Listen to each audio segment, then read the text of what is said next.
Hello guys, welcome to code extreme. तो आज हम करने जा रहे हैं LeetCode 238 product of array except self. तो ये एक बहुत बढ़िया क्वेश्चन है हमारा प्रीफिक्स सम सीखने के लिए, और मैं गारंटी देता हूँ कि मैं आपको ये बहुत अच्छे से सिखाऊंगा, बहुत अच्छे से।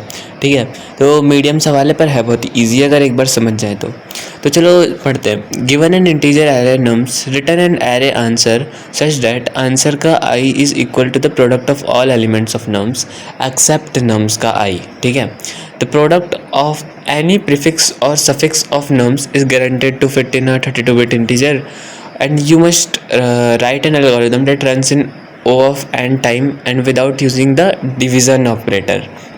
तो इसमें ये बहुत बढ़िया चीज़ है कि हम डिवीज़न ऑपरेटर यूज़ नहीं कर सकते। डिवीज़न ऑपरेटर यूज़ करते तो ये क्वेश्चन और भी ज़्यादा इजी था। पता है इस क्वेश्चन में हमें करना क्या है? जैसे हमारा नम्स हमें गिवन है 1 2 3 4, तो हमें प्रोडक्ट निकालना है एरे का एक्सेप्ट सेल्फ, यानी कि एक्सेप्ट नम्स का आई। जैसे हम अभी इटरेट कर रहे हैं अपने एरे को और हम अभी 1 पे हैं, तो 1 के जो पोजीशन है उसमें 1 के अलावा जो प्रोडक्ट है एरे का वो लिखना है। जैसे 1 की पोजीशन में आ गया 2 इंटू 3 इंटू 4 जो कि होता है 24, तो वो हमने 1 की पोजीशन में आउटपुट में दिया है। सेकेंडली हमने 2 की पोजीशन में दिया है 1 इंटू 3 इंटू 4 जो कि होता है 12। फिर 3 की पोजीशन में दिया है 1 इंटू 2 इंटू 4 जो कि होता है 8, एंड 4 की पोजीशन में दिया है 1 इंटू 2 इंटू 3 जो कि होता है 6। तो ये हमारा क्वेश्चन है कि हमें प्रोडक्ट निकालना है एरे का एक्सेप्ट दिस सेल्फ। ठीक है, तो चलो पूरा बेसिक से देखते हैं कि प्रीफिक्स सम क्या कैसे होता है और कैसे हम इस सवाल को प्रीफिक्स सम की मदद से करेंगे, है ना। तो देखो ये है हमारे पास एक नम्स एरे। ठीक है, मैं आपको इस कॉपी में ही समझाऊंगा और बड़ा अच्छे से समझाऊंगा, तो चिंता मत करना। ये है नम्स एरे। अब इसका प्रीफिक्स सम क्या होता है? देखो प्रीफिक्स सम इसके जो ये नाम है इसमें भी इसका मतलब छुपा है। प्रीफिक्स सम मतलब पहले का सम, पहले का सम। ठीक है, अब देखो इसका प्रीफिक्स सम क्या होगा। अगर मैं इसका प्रीफिक्स सम एरे बनाऊं तो इसका अगर मैं नाम रखूं प्रीफिक्स, तो देखो इस पोजीशन में सम कितना आएगा 1। अब इस 1 को हम इसके साथ अगर ऐड कर दे तो 3 आ जाएगा, और ये 3 क्या है? इन दोनों का सम, करंट सम इन दोनों का। ठीक है, इन दोनों का सम चल रहा है अभी 3। अब मैं 3 और 3 को भी ऐड कर दूंगा तो ये आ जाएगा 6। अब ये 6 क्या है? इन तीनों का सम। तो ये एक तरीके से रनिंग सम चल रहा है। एक क्वेश्चन है ना running some of 1D array, वैसा ही है ये भी। मतलब वही है, वैसा ही क्या वही है। अब 6+4, अब देखो ये जो 6+4 में कर रहा हूँ ये है क्या? मैं नम्स का जो करंट एलिमेंट है उसमें 6 ऐड कर रहा हूँ। 6 क्या है? प्रीफिक्स सम। प्रीफिक्स सम मेरा 6 है, इसको मैं इसके साथ ऐड कर रहा हूँ। ये क्या है? प्रीफिक्स सम। जो पिछला पूरा सम है वो 6 है मेरा, समझ रहे हो। अब मैं 6+4 करूँगा तो मेरा क्या आ जाएगा? 10 आ जाएगा। तो ये है मेरा प्रीफिक्स सम एरे। थोड़ा घिच पिच सा नहीं हुआ है वैसे, ठीक है। तो ये मेरा प्रीफिक्स सम एरे आ गया है। ठीक है, 1 2 3 4 का क्या आएगा? 1 3 6 10। अब इसका कोड कैसे करेंगे? देखो कोड करना इसका बहुत आसान है। सबसे पहले हम एक एरे बना लेंगे या वेक्टर बना लेंगे। मैं वेक्टर बना रहा हूँ। वेक्टर अगर आप C++ में नहीं हो तो कोई बात नहीं, मान लो कि मैंने एक एरे बनाया है।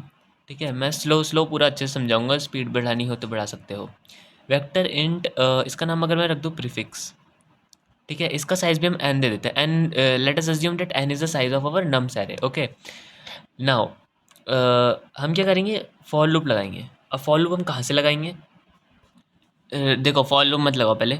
फॉर लूप से पहले क्या करो, जो फर्स्ट एलिमेंट है वो फिक्स होता है तो उसको पहले ही लिख दो। अभी मैं बताता हूँ मैं क्या बोलना चाह रहा हूँ। पहले मैं लिख दूँ प्रीफिक्स का मेरा जो ज़ीरो हो जाएगा वो मेरा नम्स का भी ज़ीरो हो जाएगा।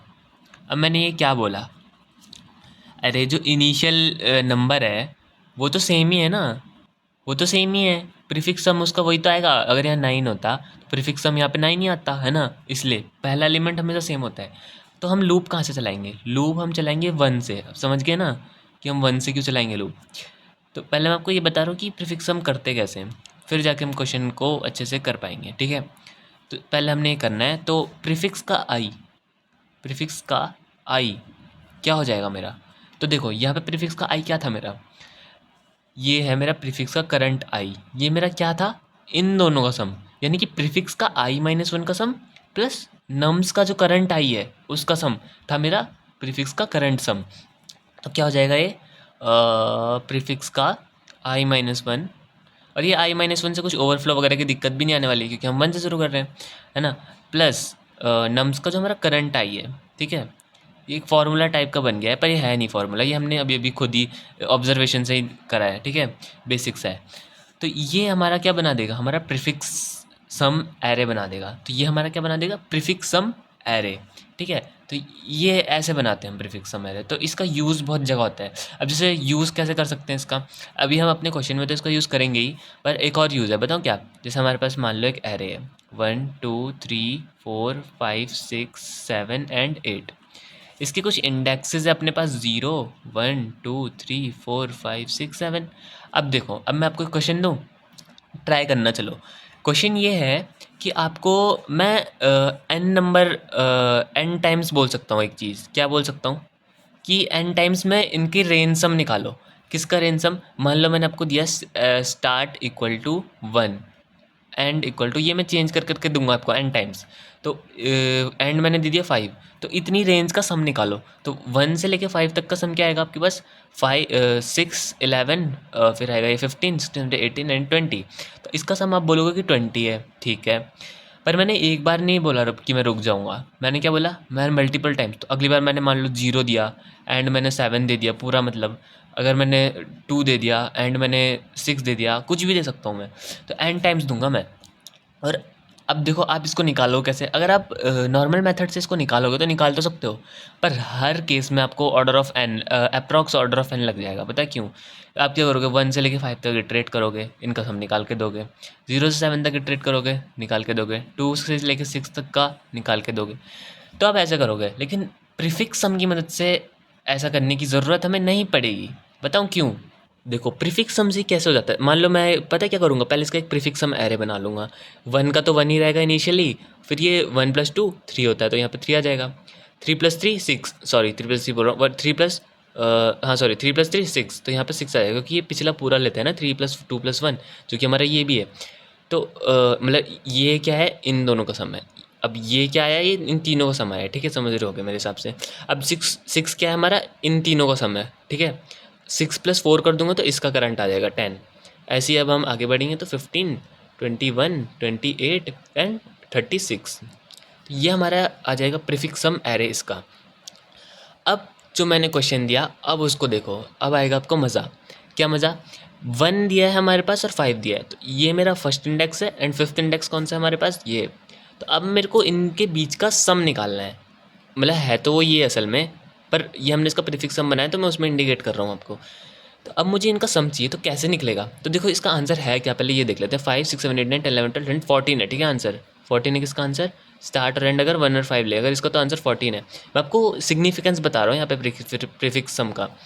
तो ये 14 हम कैसे निकालेंगे, अब बताओ, पता है कैसे निकालेंगे इसका आंसर। अब हम देखो, ये जो सम है, इतना इतना सम हमारा किसका है, ये वाला बोल रहा हूँ मैं, ये वाला, ये हमारा प्रीफिक्स सम है। ये जो करंट, ये जो 15 लिखा है, ये कितने तक का सम है, ये यहाँ 5 तक का पूरा सम है 15, है ना। 5 तक का क्या है, पूरा सम है 15। हमें कहाँ से शुरू करना है, पहले तो हमें देखो एंड इंडेक्स का पता होना चाहिए कि एंड इंडेक्स हमारा 5 है, तो हम 5 तक का देखेंगे। अच्छा, एंड इंडेक्स 5 है, मैंने 4 ले लिया, सॉरी, कोई नहीं, मैं 4 लिख देता हूँ, उसमें कौन सी बड़ी बात है, ठीक है। मान लो 4 था, तो हमने 4 तक का लिया यहाँ पे, और ये जो सम है, ये हमारा क्या रहने वाला है, 15 रहने वाला है, इससे पीछे का सम।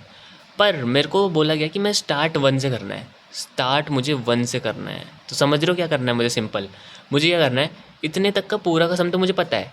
अब 1 तक का सम क्या है, 1 तक का सम, 1 तक का सम है 2, सॉरी 3 है 1 तक का सम।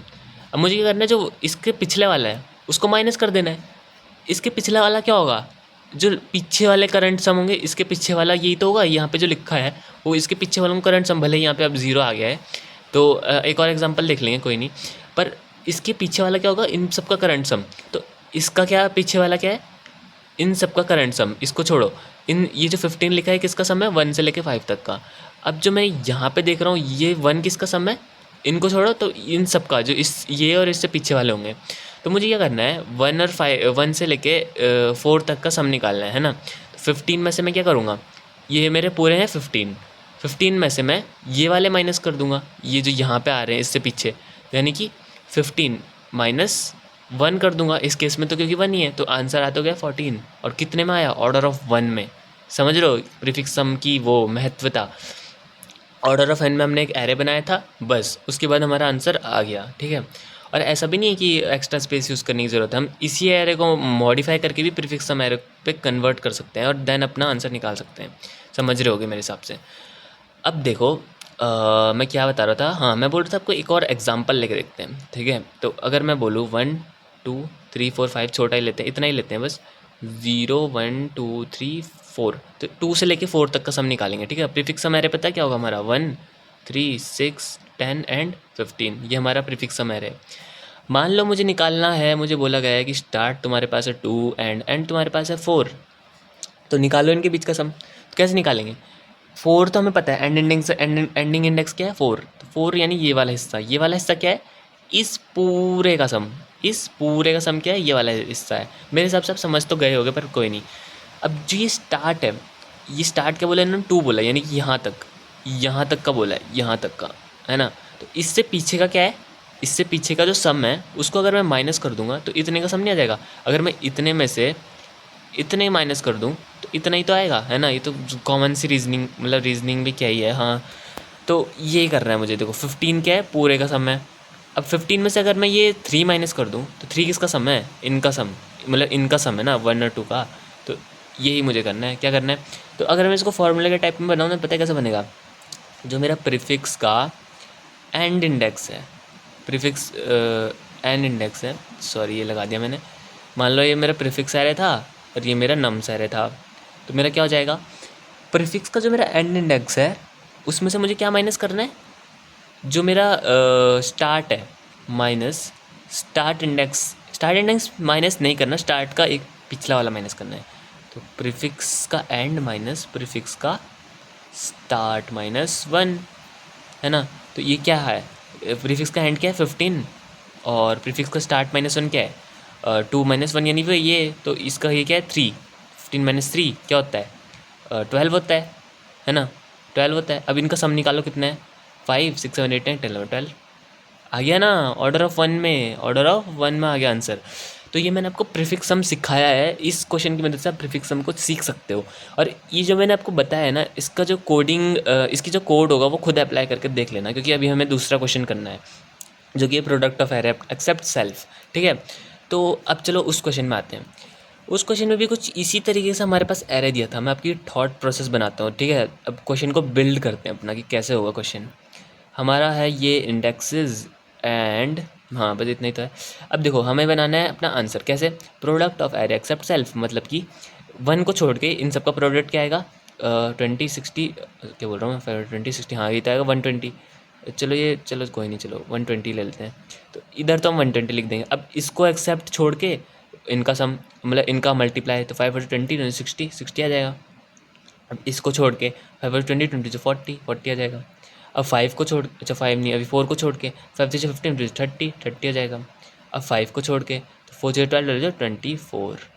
तो ये अपना बन रहा है आंसर, ये अपना बन रहा है आंसर जो हमें आउटपुट में देना है, ये वो है। तो एक तरीका तो इसका वही है, डिवीज़न ऑपरेटर, है ना, जो उन्होंने मना किया है। डिवीज़न ऑपरेटर से अभी आप समझ नहीं आया तो देख लो कैसे करना है। पूरे एरे का मल्टीप्लाई करोगे तो क्या आएगा, 60, सॉरी 20 60 और 120। अब ये है हमारे whole multiplication of the array. Now हमें क्या करना है, बस डिवीज़न करना है। 120 डिवाइडेड बाय 1 क्या होता है 120, 120 डिवाइडेड बाय 2 क्या होता है 60, 120 डिवाइडेड बाय 3 क्या होता है 40, एंड सो ऑन। तो ये एक तरीका है करने का, ठीक है। तो ये आप ट्राई कर सकते हो, ट्राई करने में क्या जाता है, कर लेना, है ना, इस मेथड से भी कर लेना आप क्वेश्चन को। तो अब हम देखते हैं इसका प्रीफिक्स सम का तरीका कैसे होगा। तो अब बनाते हैं थॉट प्रोसेस, 1 2 3 4, इस बार हम इतना ही लेंगे क्योंकि थोड़ा छोटा है। ये बनेगा क्या बनेगा ये, अच्छा आंसर बनाना है 1, सॉरी 1 नहीं आएगा, 24 आएगा यहाँ पे, 1 थोड़ी आएगा। अब 2 के अलावा कितना आएगा 12, 3 के अलावा कितना आएगा 8, एंड 4 के अलावा कितना आएगा 6। ये अपना आना चाहिए आउटपुट, ये अपना नमसर है। तो अब थॉट प्रोसेस देखो, एक तरीके से मैं आपको एक चीज़ सिखा रहा हूँ, सिखा भी नहीं रहा हूँ, मतलब हाँ मतलब बता रहा हूँ, हिंट दे रहा हूँ एक तरीके की। आपको जब आप यहाँ पे हो, इस करंट पोजीशन पे हो, तो आपको क्या चाहिए, आपको चाहिए इनका सम, सॉरी इनका मल्टीप्लिकेशन। देखो प्रीफिक्स सम बोलो या प्रीफिक्स मल्टीप्लिकेशन बोलो, एक ही चीज़ है, ठीक है। मतलब कॉन्सेप्ट तो एक ही है ना। तो देखो जब आप इस करंट पोजीशन पे हो जो कि इसको करस्पॉन्ड कर रहा है, तो इस पोजीशन में आपको आंसर में क्या चाहिए, इनका और इनका मल्टीप्लिकेशन, तो ये क्या आता है 8 आता है फिर, है ना। पर हम ऐसा क्यों नहीं कर पा रहे हैं, हम वन पास में इसको डायरेक्टली क्यों नहीं कर पा रहे। देखो कर सकते हैं हम, पर वो ऑर्डर ऑफ एंस कर हो जाएगा, है ना। देखो कैसे नहीं कर सकते, हम कर सकते हैं। हम क्या करेंगे, ऑर्डर ऑफ एंस कर, हम क्या करेंगे, 1 2 3 4, वन में है तो वन के अलावा इनका सम मल्टीप्लिकेशन दे दो, इसमें है तो इसके अलावा इनका मल्टीप्लिकेशन दे दो। पर वो क्या करना पड़ेगा हमको, बार बार फिर इसमें आए, फिर बार बार फिर इसमें आए, फिर बार बार क्या करना पड़ेगा, इटरेशन करनी पड़ेगी। तो ये हमारा बहुत वो हो जाएगा, खतरनाक चीज़ हो जाएगी, मतलब ये तो आप समझ रहे होगे। तो हमें करना तो यही है, इनका मल्टीप्लिकेशन इसका मल्टीप्लिकेशन।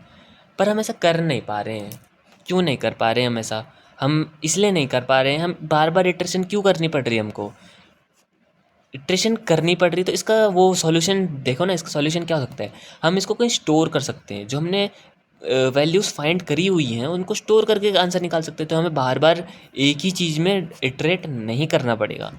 तो स्टोर अब कैसे करें, अब स्टोर करने में भी दिमाग लगेगा, इतना आसान नहीं है स्टोर करना भी। स्टोर कैसे करें, देखो अगर मैं अपना ये 3 देखूँ तो इनका मल्टीप्लिकेशन और इसका मल्टीप्लिकेशन आंसर है इसका। 2 देखूँ तो इसका मल्टीप्लिकेशन और इनका मल्टीप्लिकेशन है आंसर इसका। तो ये अब मैं कैसे करूँगा, देखो मैं बनाऊँगा एक एरे जिसका नाम मैं रखता हूँ प्रीफिक्स। क्या रखता हूँ, प्रीफिक्स। इसमें मैं क्या रखूँगा, इसके पीछे का मल्टीप्लिकेशन रख दूँगा। मैं अभी बस आपको थॉट प्रोसेस बता रहा हूँ। तो इसके पीछे का मल्टीप्लिकेशन क्या है, 2। ये मैंने एक एरे नहीं बनाया है, ये बस मैं एग्जांपल दे रहा हूँ कि इसके पीछे का क्या है 2। और एक अगर मैं सफिक्स बना दूँ, सफिक्स मतलब क्या होता है, आगे वाला। इसके आगे का मल्टीप्लिकेशन क्या है जो रिमेनिंग है, 4। और इस प्रीफिक्स को इंटू करो अगर मैं सफिक्स के साथ, तो अपना आंसर आ रहा है 8, जो कि यहाँ पे स्टोर करना है अपने को, है ना। तो अब देखो मैंने आपको पूरी हिंट दे दी है, तो आप बना सकते हो इस क्वेश्चन को, मतलब थोड़ा मुश्किल पड़ेगा पर बना सकते हो, ठीक है। तो अब हम देखते हैं इसका कैसे बनेगा ये क्वेश्चन। तो देखो अब आती है खास बात, नम से ये आउटपुट है वो, ठीक है। अब हमें बनाना है प्रीफिक्स। मैंने क्या बोला था, 3 के करस्पॉन्डिंग में क्या आना चाहिए, 8 आना चाहिए। तो वो क्या है, पिछले वालों का मल्टीप्लिकेशन इंटू आगे वालों का मल्टीप्लिकेशन, यानी कि प्रीफिक्स इंटू सफिक्स। इससे हमारी सोच क्या आगे बढ़ेगी कि हम जो हर एलिमेंट के लिए उसका प्रीफिक्स और उसका सफिक्स स्टोर कर लेते हैं, है ना। यही हमारी मानसिकता में आना चाहिए कि जब हमें प्रीफिक्स चाहिए, इसका प्रीफिक्स का मल्टीप्लिकेशन चाहिए, सफिक्स का मल्टीप्लिकेशन चाहिए, इसको इंटू करके आंसर आ रहा है, तो हम इसको स्टोर करेंगे ना, इसी को तो स्टोर करेंगे फिर हम। तो यही आना चाहिए और यही आएगा, क्योंकि ये इसी से इसका आंसर निकलेगा। तो देखो प्रीफिक्स कैसे स्टोर करेंगे हम, प्रीफिक्स हर एक एलिमेंट का करना है। तो प्रीफिक्स में एक और चीज़ें ध्यान में रखने वाली, क्योंकि इस क्वेश्चन में ही ऐसा है कि product of array except self, तो इसको नहीं लेना, इसके पिछले वाले का मल्टीप्लिकेशन, इसके आगे वाले का मल्टीप्लिकेशन, ये दोनों लेने हैं हमको, ठीक है, ठीक है। हाँ तो देखो अब हम प्रीफिक्स स्टोर करेंगे, तो बताओ ज़रा 1 का प्रीफिक्स क्या होगा, 1 का प्रीफिक्स कुछ होगा ही नहीं, सही बात, सही बोला सही बोला। तो 1 आएगा यहाँ पे, क्योंकि उसके लेफ्ट में कुछ है ही नहीं ना, सीधी साफ बात ये है। पर हमने ऐसा मत सोचना कि 1 को मल्टीप्लाई किया है, 1 को मल्टीप्लाई नहीं किया हमने, पर क्योंकि उसके पीछे ही कुछ नहीं था, डैट्स वाई हमने वहाँ पे 1 ही लिख दिया है। हर केस में हम 1 ही लिखेंगे इस केस में, ऐसे में, ठीक है। अब 2 है यहाँ पे, 2 का प्रीफिक्स क्या होगा, 2 का प्रीफिक्स मल्टीप्लिकेशन होगा 1, समझ रहे होगे मेरे हिसाब से, क्योंकि यहाँ पे सिर्फ 1 है। अब 3 का प्रीफिक्स क्या होगा, 3 का प्रीफिक्स मल्टीप्लिकेशन क्या होगा, 3 का प्रीफिक्स मल्टीप्लिकेशन होगा 2 और 1, तो 2 इंटू 1 2 होता है 2। अब आप बोलोगे करना कैसे है, ऐसे तो हो रहा है 2 इंटू 1, पर करेंगे अभी देखो। अब 4 का प्रीफिक्स क्या हो जाएगा हमारे पास, 3 2 6। तो ये अपना बन गया प्रीफिक्स एरे।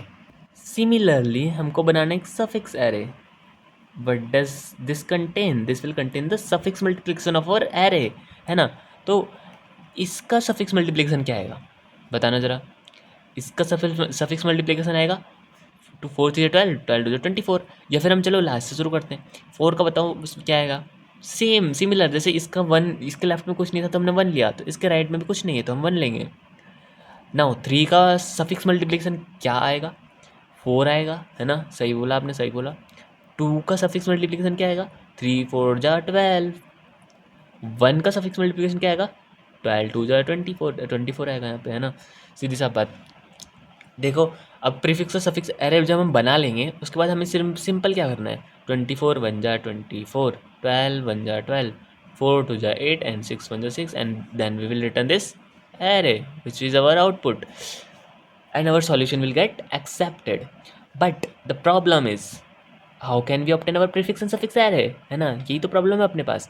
सो ये अब हमको सॉल्व करनी है. तो ये हम कैसे बनाएं, 1 2 3 4, आंसर तो हम समझ गए कैसे आएगा. तो अब इसको ना आप खुद ट्राई करना, खुद मतलब निकालने की कोशिश करना. अब इतना अगर आप देख चुके हो तो ये देखना कि प्रीफिक्स सफिक्स एरे आप निकालोगे कैसे. तो इनिशियली तो हम क्या करेंगे, देखो ये तो अपना नम्स एरे है ना, तो इसमें मैं लिख देता हूँ नम्स इक्वल टू जो हमारा वो है प्रीफिक्स एरे. हाँ प्रीफिक्स एरे, तो प्रीफिक्स का मैं ज़ीरो इनिशियली क्या लिख दूंगा, 1 लिख दूंगा. क्यों, बताया था कोई भी एलिमेंट हो, चाहे यहाँ पे 9 होता, चाहे यहाँ पे 10 होता, कुछ भी होता, 90 होता, तो इसके लेफ्ट में तो कुछ है नहीं ना, तो वहाँ पे 1 ले लेंगे हम. ये इसका प्रीफिक्स, क्योंकि हम इसमें इस करंट एलिमेंट को नहीं ले रहे हैं, ये बात आपको समझनी चाहिए कि इस करंट एलिमेंट को हम ले ही नहीं रहे हैं. डेट्स वाई प्रीफिक्स का ज़ीरो तो हम 1 ले लेंगे. ठीक है, अब मुझे क्या करना है, 1 से इटरेट करना है, क्योंकि हम ज़ीरो वाला तो ले ही चुके हैं, है ना. तो for int I equal to 1 I should be less than our N, जो भी अपना नम्स डॉट साइज़ होगा, नम्स की लेंथ होगी, एंड आई प्लस प्लस, है ना. यही तो करना है अपने को. अब देखो, अब हम कहाँ पे आ चुके हैं, इतने एरिया में हम आ चुके हैं. अब हमें यहाँ पे निकालने का है अपना नम्स का सॉरी प्रीफिक्स मल्टीप्लिकेशन. तो प्रीफिक्स मल्टीप्लिकेशन हम कैसे निकालें, ये तो बात अपनी कैसे निकालें. तो देखो यहाँ पे एक ऑब्जर्वेशन है, जब हम 2 पे हैं तो हमारा प्रीफिक्स मल्टीप्लिकेशन क्या था, 1. 1 कहाँ से आया, 1 इंटू 1, है ना. मैं आपको समझाऊंगा ये, अभी ऐसा नहीं कि मैं सट्टा मार रहा हूँ, मैं समझाऊंगा अभी. 3, तो इसके केस में प्रीफिक्स मल्टीप्लिकेशन था 2, तो ये कैसा आया, 2 इंटू 1, है ना. 4 केस में प्रीफिक्स मल्टीप्लिकेशन था 6, कहाँ से आया, 6 इंटू 3 इंटू 2. तो ये करना तो आसान लग रहा है, करेंगे कैसे, मैं समझाऊंगा भी आपको ये आया हो कैसे रहा है लॉजिक इसके बिहाइंड का. पर इसको इसमें लिखना कैसे हमको, जैसे हम करंट पोजीशन है 2, तो लिखना कैसे, नम्स का i-1 इंटू प्रीफिक्स का i-1, है ना. तो नम्स का जो मेरा प्रीफिक्स का जो आई बनेगा वो कैसे बनेगा, जो करंट आई बनेगा वो बनेगा प्रीफिक्स का i-1 इंटू जो मेरा नम्स था उसका भी i-1. सिंपल है ना, क्लियर है इतना तो. अब देखते हैं ये बन तो जाएगा. अब देखो इससे हमारा पूरा एरे बन चुका है, इतना ही तो करना था बस. पर अब इसका लॉजिक देखते हैं कि ये आया कैसे. तो देखो मैं मान के चल रहा हूँ खिच पिच नहीं हो रहा होगा, ये 1 2 3 4 है, इतना तो पता ही लग रहा होगा, फिर भी मैं यहाँ पे लिख ही देता हूँ. ये मैंने यहाँ पे लिख दिया है. अब देखो हम क्या कर रहे हैं, जैसे मैं मान लूँ कि ये मेरा फॉर्मूला कैसे बना, मान लो मैं यहाँ 3 पे हूँ, मान लो मैं सेकंड इंडेक्स पे हूँ. तो यहाँ पे अब मुझे निकालना है अपना प्रीफिक्स मल्टीप्लिकेशन इसका, जो कि अभी हमें दिख रहा है 2 है. ठीक है, अब देखो यहाँ पे हम 1 पे थे तो इसका प्रीफिक्स मल्टीप्लिकेशन हमें पता था, तो हमने उसे ऑलरेडी लिख दिया. ये हर किस के लिए 1 आएगा, तो यहाँ पे हमेशा 1 आएगा प्रीफिक्स एरे का first element. Now second element को देखो ज़रा, सेकंड एलिमेंट में जब हैं तो चलो इस 3 को रहने दो, मान लो कि हम सेकंड को ही ऑब्जर्व कर रहे हैं, थर्ड को भी कर लेंगे, चलो सेकंड को ऑब्जर्व कर रहे हैं. सेकंड का प्रीफिक्स मल्टीप्लिकेशन क्या आएगा, इससे पहले का मल्टीप्लिकेशन. जो ये हमने निकाला है ये क्या चीज़ है, क्या चीज़ है ये, पीछे का मल्टीप्लिकेशन नहीं है, इस 1 के पीछे का मल्टीप्लिकेशन नहीं है. हाँ, जब हम 1 पे थे तो इसके पीछे का मल्टीप्लिकेशन क्या आएगा, 1 आएगा. इसके पीछे कुछ है नहीं तो हमने 1 लिख दिया. पर इसके पीछे का मल्टीप्लिकेशन हमने यहाँ पे लिखा है, ये बात आपको माननी पड़ेगी. अब 2 के पीछे का मल्टीप्लिकेशन चाहिए हमको, तो 1 के पीछे का तो 1 है, और 2 के पीछे का इस 1 को और इंक्लूड कर देंगे तो 1 इंटू 1 1.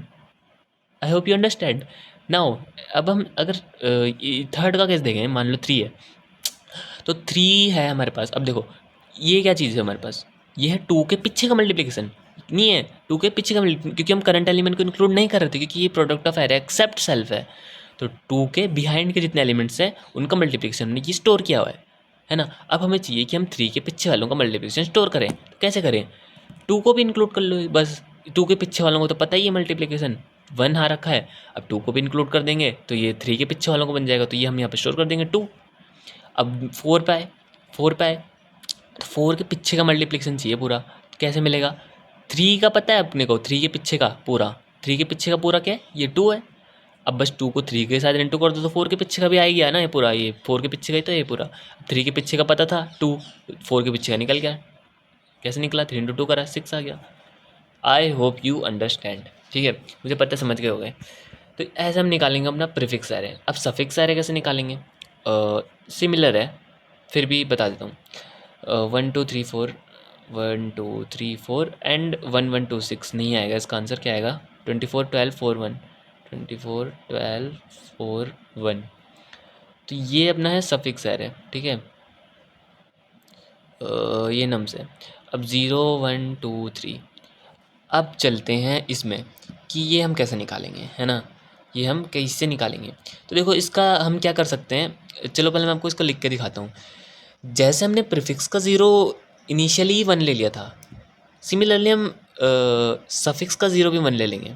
0 बोल रहा हूँ, n-1। What is n-1, the last element of our suffix array, we will take it as 0, sorry 1, ठीक है, क्योंकि इसके राइट में है ही नहीं कुछ, है ना, तो इसके राइट का सफिक्स मल्टीप्लिकेशन 1 आएगा। Now what will we do next is we will iterate from n-2, I equal to n-2. What n-2 is indicating, it is indicating this element, from this element, okay. Now we will go back to the 0 and decrement our I. This is what we will do, है ना। अब देखो ये हमने कर दिया। अब हम क्या कर रहे हैं, पीछे की तरफ इटरेट कर रहे हैं n-2 से लेके। तो हमारा जो सफिक्स वो आ रहा है, सफिक्स क्या बोलते हैं इसको, मल्टीप्लिकेशन कैसा आ रहा है, वही 3 का क्या आ रहा है, 4 इंटू 1 4 आ गया। 2 का क्या आ रहा है, 3 इंटू 4 12 आ गया। 1 का क्या आ रहा है, 24, जो कि ये दो है। Means that suffix I is equal to suffix I plus 1 into nums I plus 1, and that's it, that's all over, our suffix array is also created. now कैसे हो रहा है, देखो 4 के राइट का सारा मल्टीप्लिकेशन हमने यहाँ पे स्टोर कर दिया 1, जो कि हमें इनिशियली पता है। अब 3 का चाहिए हमको, तो 4 के राइट वालों को तो पता है हमको, 4 के राइट में कोई होता तो पता है इनका मल्टीप्लिकेशन। तो बस इनमें अगर मैं 4 को मल्टीप्लाई कर दूँ तो मुझे पता लग जाएगा कि 3 का राइट वालों का क्या है।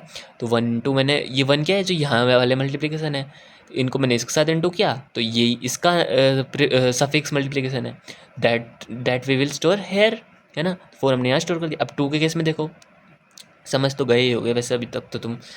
अब 2 के केस में देखो, 2 का जो सफिक्स मल्टीप्लिकेशन है, 2 का जो सफिक्स मल्टीप्लिकेशन कैसा आएगा, 3 का पता है अपने को 4 है, 3 का पता है अपने को 4 है, यहाँ पीछे तक का मल्टीप्लिकेशन 3 के केस में 4 था। बस हमें इस 4 में जो इधर तक का मल्टीप्लिकेशन, इसमें 3 को इंटू कर देंगे तो 2 के पीछे का मिल जाएगा। तो यानी कि इसको भी इंटू कर दो, 4 को 3 से इंटू कर दो 12, एंड सो ऑन। तो ये थी पूरी लॉजिक, पूरा था मतलब क्रक्स इस क्वेश्चन का। बस अब क्या करना है हमको, इसको सब प्रीफिक्स और सफिक्स को इंटू ही तो करना है एक दूसरे के साथ, है ना। अब इसमें हमें ये चीज़ है कि 2 एरे लग रहे हैं ना, प्रीफिक्स और सफिक्स, तो इससे भी एक ऑप्टिमल अप्रोच है हमारे पास। वो क्या हो सकती है कि हम सिंगल एरे ले सकते हैं। अब सिंगल एरे कैसे लोगे बताओ। अब हम क्या करेंगे, बिना अपना सफिक्स एरे बनाए इसको सॉल्व करेंगे।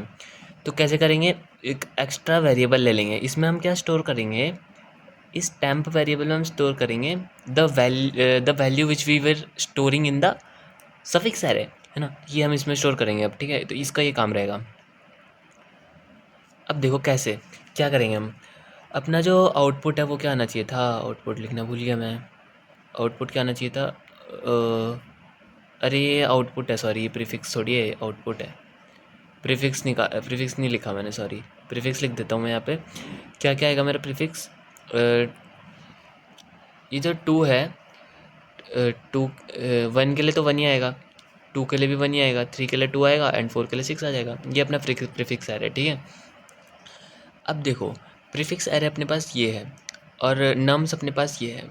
तो मुझे क्या करना है, इसका जो सफिक्स मल्टीप्लिकेशन बनेगा क्या बनेगा, 1 बनेगा। यहाँ पे क्या आएगा 1, मतलब इसका राइट में कुछ है नहीं तो 1 ही बनेगा। अब उसको मुझे इसके साथ इंटू करना है, तो ये अपना आउटपुट बन जाएगा, है ना। और इसको हम स्टोर इसी में करेंगे। तो ये कैसे करेंगे, हम क्या करें, टेम्प में दे दें, यार मैंने ये ऐसे लिख के गलती करी, एंड टेम्प में हम दे दें नम्स का n-1। देखो अब मैं क्या करूँगा, और मैं लूप को पता है कहाँ स्टार्ट करूँगा, int are equal to n-2 से। मैं बताता हूँ आपको मैं क्या कर रहा हूँ। देखो जो फर्स्ट इटरेशन है, मतलब जो लास्ट है, इसमें हमें पता है हर केस में 1 रहेगा, चाहे यहाँ 9 10 1 2 3 कुछ भी हो गया, कि इसके राइट में कुछ है नहीं तो 1 ही रहेगा। तो इस 1 को हम इसके साथ इंटू करेंगे तो यही एलिमेंट आ जाएगा, आउटपुट प्रीफिक्स में जो एलिमेंट है वही आ जाएगा। डेट्स वाई हम इस पर ज़्यादा ध्यान नहीं देते और इस पे ध्यान देते हैं, इस एलिमेंट पे। तो हमने क्या किया, टैम्प में दे दिया अपना नम्स का n-1 जो कि ये है। तो करंटली इसके लिए हमारा सफिक्स मल्टीप्लिकेशन क्या आएगा, टैम्प, है ना, सही बोल रहा हूँ ना? हाँ। अब हम क्या करेंगे, प्रीफिक्स का जो आई है इसमें मल्टीप्लाई करेंगे, प्रीफिक्स के आई में ही मल्टीप्लाई कर देंगे, क्या, टैम्प। समझ गए? अब देखो टैम्प की वैल्यू क्या थी 4 थी, तो और इसकी वैल्यू क्या थी प्रीफिक्स की 2 थी, 2 × 4 8। Yes, this is our answer. Okay, तो इस तरीके से करेंगे। अब टैम्प को भी हमें वो करना पड़ेगा, अपडेट करना पड़ेगा, है ना, क्योंकि ए की वैल्यू थोड़ी रहेगी। अब दूसरा इसका, इसके लिए क्या आ जाएगा, अब जब हम इधर आएंगे तो इसके लिए क्या आ जाएगा अपना टैम्प में, इसको मल्टीप्लाई करना पड़ेगा पिछला एलिमेंट, यानी कि नम्स का i+1 मल्टीप्लाई करना पड़ेगा। तो temp equal to temp into nums का i+1। समझ रहे होगे मेरे हिसाब से क्या बोल रहा हूँ। टैम्प में क्या था, टैम्प में था हमारा 4, जो कि 3 के लिए सफिक्स मल्टीप्लिकेशन था। अब हम जैसे 2 में आए तो उसमें हमने इंटू 3 भी कर दिया, तो वो हो गया सफिक्स मल्टीप्लिकेशन अब टोटल। अब जैसे हम 1 में आएंगे तो हम उसमें इंटू 2 कर देंगे, जो कि हो जाएगा अपने आप। तो इसी तरीके से अपना आंसर आ जाएगा। प्रीफिक्स में ही हमने क्योंकि अपना आंसर स्टोर किया है, that's why we will return our prefix, and this is the optimal approach of this question. So if you like this video then don't forget to subscribe, ठीक है, share comment जो भी है वो कर देना। Thanks for watching.